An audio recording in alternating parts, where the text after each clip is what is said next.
Hey, good morning, Earth Science students. I thought I'd bring you into the kitchen for a little bit of Rock Cycle Science kitchen version. Um, I tend to do this a lot, and I hope it helps with your understanding of the concepts of the rock cycle and get you away from the screen for a little bit.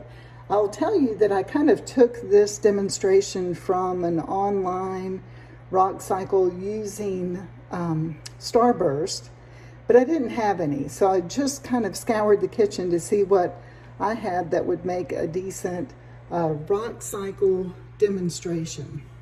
So here I'm going to kind of start with this weathering process. So the thing about the rock cycle is that you can jump in at any point you really need to or want to. So it is a cyclical but web-like, and I think you saw that when you did the diagram in the gizmo.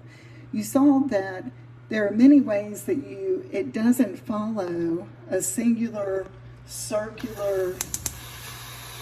Got the water boiling over here. Just turn that off so that we'll have a nice hot little double boiler in a second. But I wanted to talk about weathering first. So this rock is a rock that I got from my grandmother's old home place in north central Florida.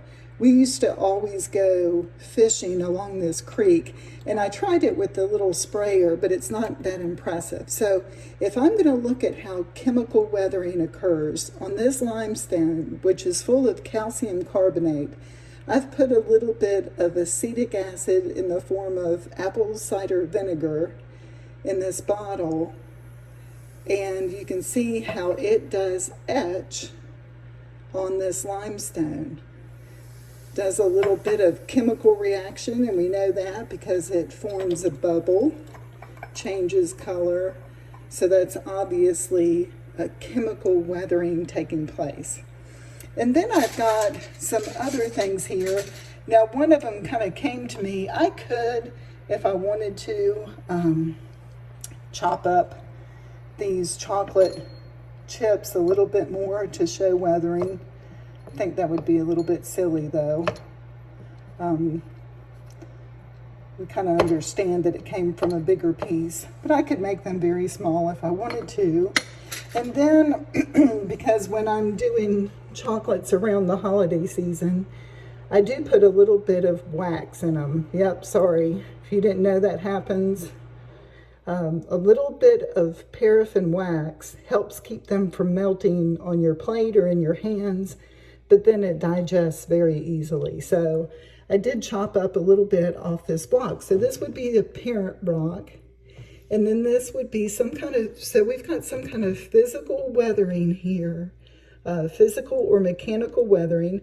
Think about it like frost wedging, or maybe biological, mechanical, like roots of a tree that have chopped those up. So now we've gone from weathering, and now we have sediments as a result of that. So then what happens? So you have these particles of the parent rock that are now sediment, and I'm going to pretend this little scoop here is maybe a glacier. So I've got glacier movement, and it's going to move these particles along, and it's going to transfer them to another place. So now we've gone from a weathering, now because we have transport, we're moving these sediments to a new location. We have also erosion, because that's the only difference between them, is erosion is the transfer of those particles to a different place. So now, what if we also have some wind? So wind comes and carries particles and moves them to another place too. And then what about if there's flooding waters? Waters, maybe just from runoff, maybe not a flooding event, but waters move those. So the agents of erosion, glaciers, wind, water, they all move these particles to a different place. Now, if I can get my camera situated, now they're all together in this different place. This sorting and bedding, it's a different concept that really you haven't had as terms in this course yet, but that's really important, that erosion just doesn't happen. There is sorting, there is bedding, and usually there's quite a bit of moisture involved. And then when it's evaporated, it's cooled off and evaporated, and there's not so much moisture, and maybe there's a little bit of pressure involved, you get a sedimentary rock.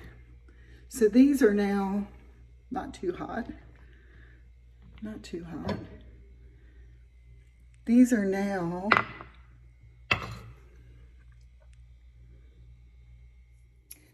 so what now? We've got this sedimentary rock.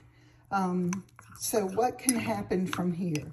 So given the same exposures, it could actually be returned to sediment again. If glacier action, wind, water break it down. But seeing as how this was pretty warm, it's on its way to having the heat and maybe some pressure with me breaking some of these chunks and mixing it together. It's on its way to being a metamorphic rock with enough heat and pressure to change this into a metamorphic rock. Now, metamorphic rocks have to have some kind of disturbance in order for them to be observed. So a lot of times in order to find metamorphic rocks, we have to go and do some mining. We have to purposely pull them up. There can be outcrops of metamorphic rock where maybe a cliffside, it shears off and we can find the metamorphic rocks there. There can be some tilting. So after plate tectonics, which we'll go into next, there can be a tilting that can disturb that and bring that back up. But there, with enough heat and pressure, we can change this to a metamorphic rock. And then how does it get from metamorphic back into a liquid state or magma? So with enough heat and enough pressure and a whole lot of time, that metamorphic rock can become magma. So it's a molten material, not quite a liquid, but it is very molten, very liquefied as far as rocks go, so a liquefied state. And then if it stays where it is, so intrusive igneous rocks, they are formed exactly where they are. So a cooling happens, crystallization of that rock happens. However, some of it gets spilled out and it cools outside or on the surface, outside of that magma chamber, and that becomes extrusive igneous rock. So the cooling really makes a difference on the crystallization. So if it cools very slow or if it cools quickly, will form different type of crystals that are evident in that igneous rock. So we have kind of completed the entire rock cycle here. We've gone from sediments to sedimentary rock. We've melted them down into metamorphic rock. Now we've allowed a lot of time and more melting with pressure. And now we have magma that's in the process of cooling and crystallizing to form an igneous rock. So try it. Go to your kitchen, see what you can find. Play with some things safely. If you don't have anything that you can use on the stove, the microwave might work well for melting things. Make sure you're not putting any metals in there, of course, but give it a try. See what you can do. Enjoy the rock cycle.